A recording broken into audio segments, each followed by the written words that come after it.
Hey, Tony Gaskins here, back with Small Business Saturday for the Blessed Business Tribe. Now, I always hear this saying that says, work smarter, not harder. And it sounds cute, but it's not actually applicable in small business, in building a business. You can work smarter, but I want you to understand that working smarter is working harder, because it is hard to be smart. And to become smart, you got to do what other people aren't willing to do, which is put in an extreme amount of work to learn through trial and error, or you gotta study the people who have put in that extreme amount of work, and you study them by reading books or taking courses. But to read books and to take courses requires money. And to get money, it requires work. And if it's not your money, somebody else had to work for the money, but money does not long-lasting money does not come easy. So, for example, if I told you that you could make $3,000 a month extra, but in order to do so, you got to find the time to shoot 5 YouTube videos a week.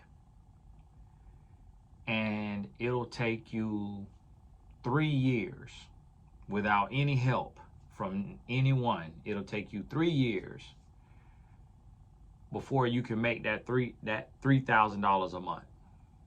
Would you do it? So here's the thing.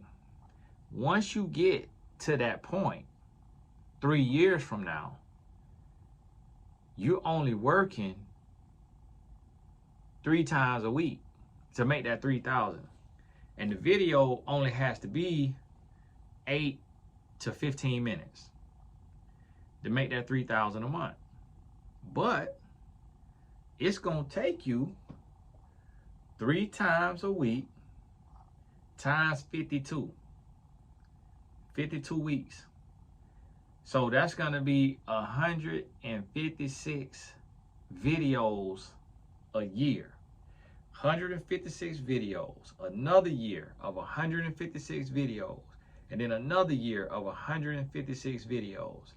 So you're looking at 300, 450, 468 videos that you got to make. So in order to make them videos, what you got to do? You got to come up with the topics. The topics have to be stuff that somebody care to watch. And not just the topic, you got to have a title. You got to figure out how to title your videos.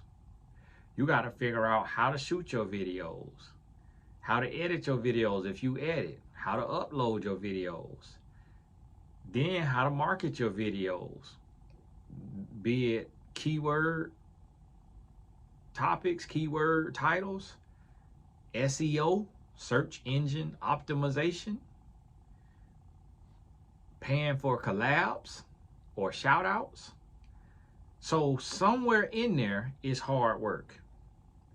And that's what a lot of people don't understand is if you want to be successful and you want it to last, there is no substitution for hard work, because working smart is not easy. Because if working smart was easy, everybody would do it. So what I want you to understand is sometimes we hear this work smarter, not harder, and we think that we ain't supposed to break a sweat. We think that we ain't supposed to feel no tension, no stress, no worry. We think that we ain't supposed to be uncomfortable when we building a business. And we like, oh, this too hard. So this I must ain't working smart enough.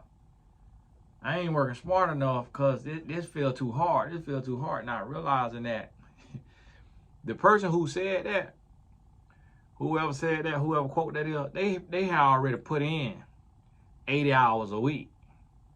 And then they were able to work smarter, not harder. So let me give you an example. If I shoot this video, the networks cutting out smart work. But in an ideal world, I could take this video, which is shot landscape, meaning the phone is turned sideways. And the phone turned straight up, it means portrait. So this is a landscape video. The only place I could put this video and it look how it's supposed to look is on a Facebook page, a Facebook feed. If I go to Instagram, it's gonna be super zoomed in because Instagram is for portrait mode videos. If I go to TikTok, it's gonna be super zoomed in because TikTok is for portrait mode videos. Now, yeah, you could click the screen and expand it, but everybody don't know how to do that. Everybody don't realize they're supposed to do that. And so after shooting this video, if I wanted to really do what it's supposed to do on Instagram, then I got to reshoot it for the way they want it to be shot. So they cutting out efficiency. You got to do the work over here on YouTube, then go over to Instagram, do the work there. And then if you take and you do a video and you upload it to Instagram, and then you hit the save button and you go put that on TikTok, when you put it on TikTok, that video got information in it that the software could read that you don't even know in the video. And now TikTok software know that's a YouTube downloaded video or vice versa. And that can affect your reach in some cases because they don't want no repurposed content. They want to promote and encourage original content. Now, that's not foolproof. It ain't always that way, but it does happen like that most often. And so you got to put the work in. You got to put the work in. And then what you're going to find is as you start building a brand, that videos that do good on YouTube won't do good on Facebook. Or videos that do good on TikTok won't do good on Instagram, and vice versa. It's not a one size fits all. I posted a video on Instagram and it got 100,000 views. And it was just teaching people how to make an extra $2,000 to $4,000 a month by building websites for people. Because I do that, charge $500. If you got any type of graphic knowledge, any type of computer knowledge. And I did that video, posted that video on Instagram, and then I thought, oh, I'm going to repurpose this, post it on TikTok. TikTok took it down. TikTok blocked it and said, we don't allow videos with monetary claims, where you making a monetary claim. They blocked it. Didn't even watch it, didn't even see it wasn't harmful, it's helpful. It just, the way they system read it read make 2,000, make 2,000 to 4,000 extra, and they system say, we blocking everything that's promising that you can make money. Instagram system didn't have the same thing. So therefore, I will have to take that video and rework it for TikTok and able to use that content there. So there is such a thing as working smarter, but it's very nuanced and you got to be, so I'm gonna give you an example of working smarter. The end user, the viewer on my page doesn't care that I don't edit my videos and that I don't have a videographer shooting my videos. When I post a video and I said on the video, do you want me to hire a videographer and start and get like a microphone and start doing it well produced? Every single person in the comments said, no. The phone is just fine. I could see you just fine. I could hear you just fine. Don't spend that extra money. And having somebody else in the room might interrupt the flow of the Holy Spirit. This is what they said. So guess what? If I came out with highly produced videos and I built an audience off highly produced videos, it would be hard to go to just cell phone videos if people are used to the production, they used to the intro video, they used to the outro video, they used to all this stuff. It'll be hard to switch. So you got to think about this and understand that for me is working smarter, because now I get to shoot a video, produce a video all by myself. I have to pay no one else. So every dollar I make from YouTube, I don't have to pay nobody. I don't have to pay a videographer. I don't have to pay an editor. I don't have to pay a thumbnail designer. And I could, but if I want to edit, I could go learn to edit. I got to pay for editing software. Or if it's free, I got to learn how to use it. If I wanted to create my own custom thumbnails, I got to get that custom thumbnail software. Or if it's free, I still got to learn how to use it. It still ain't no shortcuts to hard work. You still got to do what you got to do. So work harder and work smarter. Don't just try to do one or the other, because you don't want to be doing a bunch of hard work and ain't doing no smart work. And you don't want to just be doing what you call smart work, but ain't doing no hard work. You got to couple them. You couple the two, marry the two, work harder and work smarter. And that right there is what's going to take you to that next level. And so understand this. Y'all got to forgive me, I ain't ate all day. And it's after 2 o'clock. Doing my 1 meal a day today. I'm eating 10 meals on oxtail. You hear me? Oxtail and cabbage.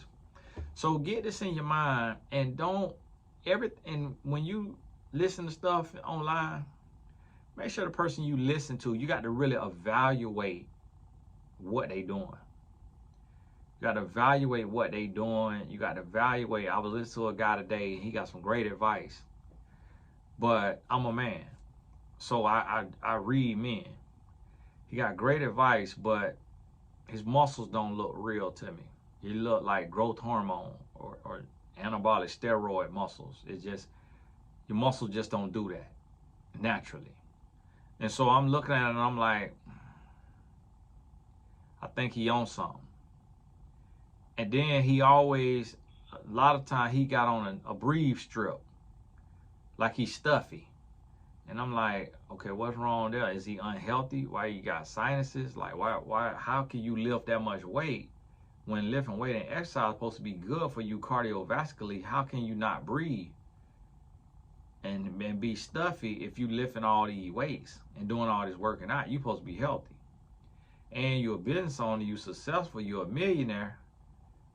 How you can't breathe?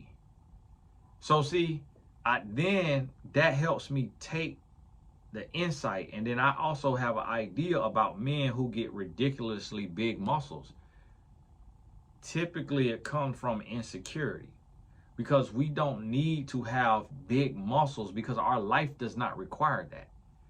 We need to be able to be functional, do stuff around the house, play with the kid, but we don't need to be walking around with arms this big and chest out to here. It just don't serve a purpose. We not pushing our cars like Fred Flintstone.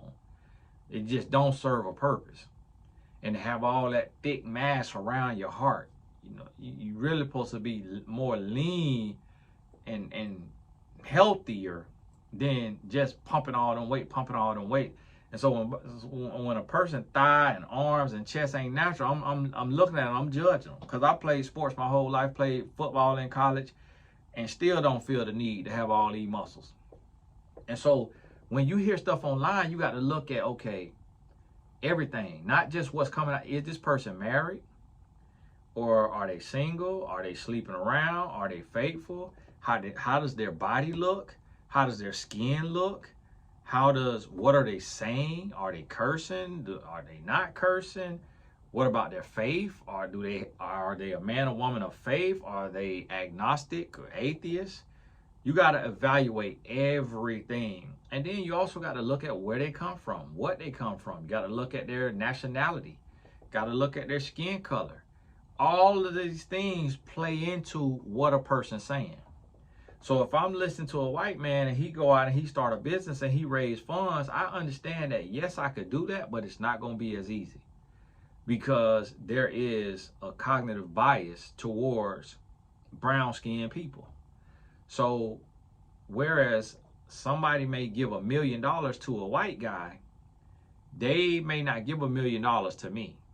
And if they do give me $1 million, I maybe got to do a whole lot more for it, or I got to give up a lot more for it.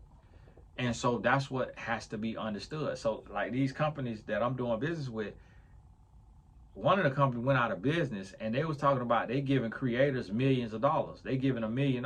Some people they giving $1 million. But then when they come to me, they ain't offer me no $1 million. But they're not looking at my track record. They're not looking at that I'm a life coach without scandal for a decade and a half, and that I'm in a business of integrity. So they'll come offer me a couple $100,000, but then they'll go offer a prankster, somebody who is immature enough to only do pranks online. They'll offer them $1 million, but won't offer someone who is a man of purpose and character and integrity $1 million.